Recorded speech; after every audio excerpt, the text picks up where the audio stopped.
Ex-CIA official slams Gabbard and White House over Russian interference claims. A top CIA expert fires back at claims that the 2016 Russian election interference report was a political smear. Susan Miller, a retired senior CIA officer who co-led the assessment, accuses current director of national intelligence Tulsi Gabbard and the White House of spreading falsehoods about Russia's actions and the Trump campaign's alleged collusion.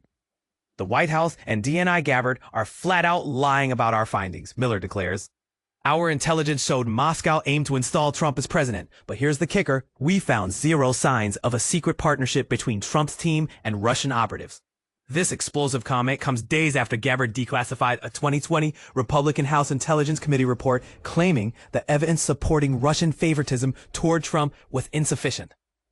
The ex-CIA official calls this claim baseless, emphasizing that their team didn't consider Trump's legitimacy when evaluating intelligence.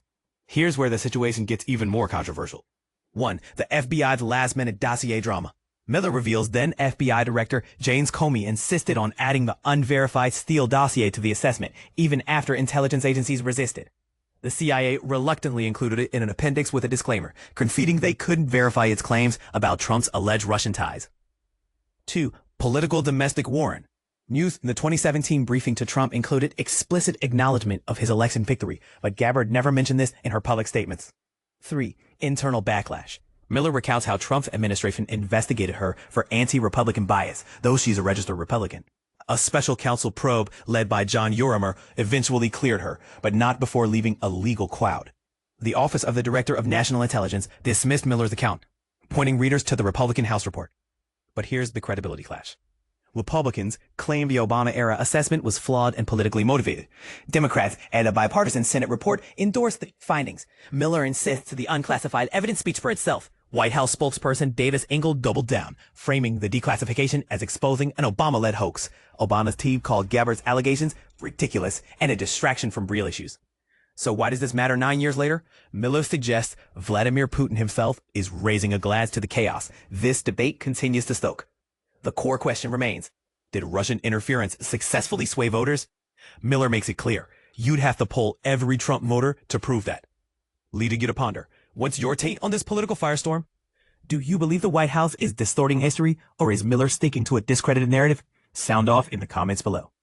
To dive deeper into the original NBC report, visit link. Tulsi Gabbard's misleading claims, unpacking the 2016 election controversy. Here's the twist no one expected. A prominent political figure is now claiming that the entire narrative about Russian interference in the 2016 election is a lie cooked up by former President Barack Obama to sabotage Donald Trump. But hold on, this isn't just a conspiracy theory. It's a full-blown attempt to rewrite history, and it's sparking fierce debates across the political spectrum. Let's break this down. Tulsi Gabbard, a congresswoman with a growing influence in Trump's inner circle, has thrown the 2016 election saga into chaos. She argues that the intelligence community's findings, backed by years of bipartisan investigations, the Mueller report, and the Durham probe, were all part of a hoax orchestrated by Obama. In her telling, Russia didn't actually favor Trump. Instead, Obama's team fabricated evidence to paint the former president as vulnerable.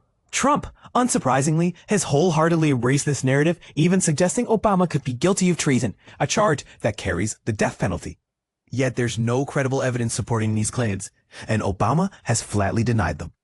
But here's where it gets controversial. Gabbard and Trump aren't just disputing facts. They're accusing the Obama administration of committing a crime that could land someone in the electric chair. That's right. They floated the idea of treason without even acknowledging the legal gravity of the term. Meanwhile, Attorney General Pam Bondi has been left to navigate the legal fallout. A move that feels more like a political dodge than a serious inquiry. To untangle this mess, I spoke with CNN's Jeremy Herb, who's been tracking these developments closely. According to Herb, the core of Gabbard's argument hinges on a timeline she claims prove Obama's setup of Trump. She released 2 sets of declassified documents, insisting they show the intelligence community had no evidence of Russian hacking before Obama allegedly ordered the 2017 report. But here's the catch. The original assessment never claimed Russia altered vote counts. It focused on social media manipulation and email leaks via WikiLeaks, tactics aimed at discrediting Hillary Clinton, not changing election results. And this is the part most people miss. Even the documents Gabbard has shared don't support her claims. One set, a 2017 Republican congressional report, questioned the intelligence community's conclusion that Putin actively supported Trump. But disputing analysis isn't the same as proving fraud. The CIA's own director at the time, John Ratcliffe, reviewed the findings and found no evidence of a hoax. Plus, the Senate Intelligence Committee, a bipartisan panel, confirmed the 2017 assessment was grounded in solid evidence, including public statements from Russian officials and verified intelligence. What about the infamous Steele dossier? Gabbard has tried to tie it to the 2017 report, but Herb clarifies that the dossier's unverified claims were excluded from the final assessment at the CIA's insistence. The FBI's flawed use of the dossier to obtain surveillance warrants is a separate issue, one that doesn't undermine the broader conclusion that Russia interfered in the election. So where does this leave Trump? He's betting on the idea that his supporters will buy into the Russia hoax narrative, despite the mountain of evidence to the contrary. The Mueller investigation documented dozens of contacts between his campaign and Russian entities, including that infamous Trump Tower meeting, where Trump Jr. eagerly accepted dirt on Clinton. And the Senate Intelligence Committee went even further, detailing how Trump's campaign engaged with Russian operatives. Yet Trump persists, framing these findings as a partisan witch hunt. Now, Bondi's new strike force and the FBI's ongoing probe into former officials like James Comey and John Brennan add another layer of intrigue. Will these investigations uncover anything new? Probably not. But the spectacle alone keeps the debate alive. Here's the bottom line. Gabbard's claims don't align with the facts. The intelligence community, bipartisan panels, and independent investigations all point to the same conclusion. Russia meddled in 2016.